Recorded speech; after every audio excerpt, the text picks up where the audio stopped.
He also quoted a Quranic verse, La ikraha fid din, which means there is no compulsion in religion. Compulsion is worthless. At the point of the gun or the knife, you force somebody to say, read the Shahada, the Kalima, the Creed of Islam, and the man is forced to read. What is it worth? Nothing. There is no compulsion in religion. But the insinuation is that the Muslims were doing compulsion. I said, look, my brother, Sharosh, you are a proof that the Muslims didn't use any compulsion for 1,400 years.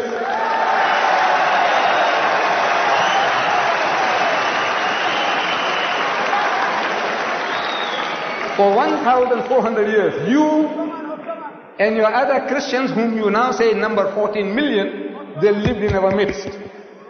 In Egypt, the Muslims have been the overlord of that country for 1,400 years.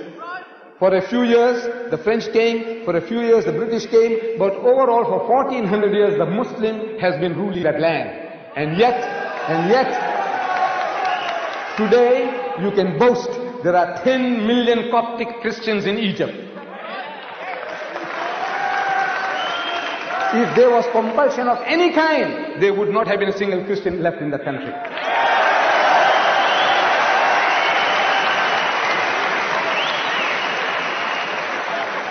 The Muslims ruled Spain for 800 years. 800 years.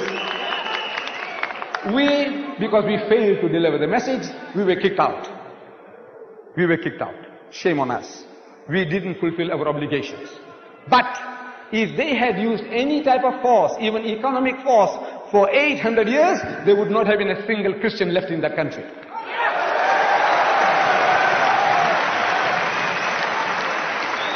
We Muslims, we ruled India for 1,000 years.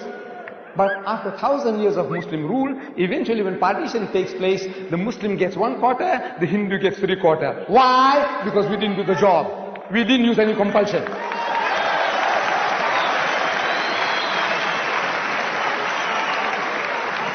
And which Muslim army went to Indonesia? Which Muslim army went to Nigeria? Which Muslim army conquered the east coast of Africa? Which Muslim army? Today, the Britisher and the American, he's coming towards Islam. I want to know what sword? What sword? What sword is the Muslim using? The sword of the intellect. George Bernard Shaw, he said, if any religion has a chance of conquering England, nay Europe, within the next 100 years, so that religion is Islam.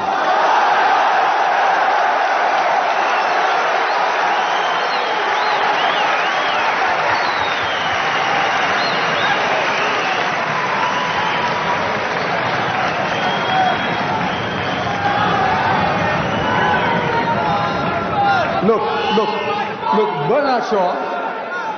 Bernard Shaw had the foresight, he could see. But we Muslims, we have failed Islam. Wallah, we have failed. We have failed. We haven't made a start yet. We believe. We say we believe, but we have not made a start yet. This is our problem.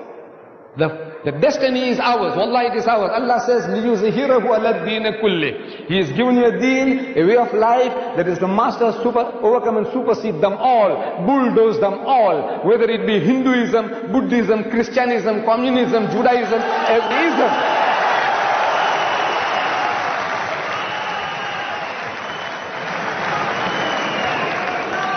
Sword. I'm asking, what sword? Thomas Carlyle in 1840, he delivered a series of lectures here in the UK. In England, Thomas Carlyle, one of the greatest thinkers of the past century. Thomas Carlyle.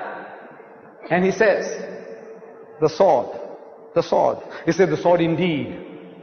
But where will you get your sword? He said, every new opinion at its beginning is precisely in the minority of one. In one man's head alone, there it dwells as yet. That he take a sword and try to propagate with that will do little for him. He said, first you must get your sword. And how do you get your sword?